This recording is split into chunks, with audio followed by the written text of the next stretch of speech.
सिका सिंध में थो घुराईंदो मौला, सिका सिंध में थो घुराईंदो मौला, ओ हबीबल के पाड़े पुॼाईंदो मौला, हबीबल के पाड़े पुॼाईंदो मौला, सिका सिंध में थो घुराईंदो मौला, सिका सिंध में थो घुराईंदो मौला, हबीबल जे पाड़े पुॼाईंदो मौला, ओ हबीबल जे पाड़े पुॼाईंदो मौला, जिथे मुंहिंजो सोणो साईं सुतल आ, उते रब जी रहमत सदाईं लथल आ, जिथे मुंहिंजो सोणो साईं सुतल आ, उते रब जी रहमत सदाईं लथल आ, उहे रहमतूं बि बसाईंदो मौला, उहे रहमतूं बि बसाईंदो मौला, ओ हबीबल जे पाड़े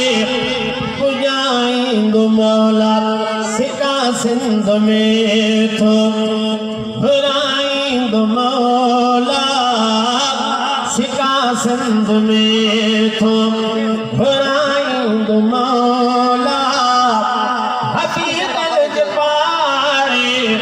पुॼाईंदो मौला, हबीबल जे पाड़े पुॼाईंदो मौला, हबीबल जे घर में परवान आए, अबू बकर उमर दीवान आए, सुभान अल्लाह तकर, हबीबल के घर में परवान आए, अबू बकर उमर दीवान आए, उन्हनि जी बि ज़ियारत कराईंदो मौला, उन्हनि जी बि ज़ियारत कराईंदो मौला, हबीबल जे पाड़े पुॼाईंदो मौला, सिका सिंध में थो घुराईंदो मौला, सिका सिंध में थो घुराईंदो मौला, ओ हबीबल जे पाड़े पुॼाईंदो मौला, वञनि पैसे वारा इहा ॻाल्हि नाहे, मालिक जी मर्ज़ी जंहिंखे पुॼाए, वञनि पैसे वारा ओ इहा ॻाल्हि नाहे, मालिक जी मर्ज़ी जंहिंखे पुॼाए, असां लाइ सबब को बणाईंदो मौला, असां लाइ सबब को बणाईंदो मौला, हबीबल जे पाड़े पुॼाईंदो मौला, ओ हबीबल जे पाड़े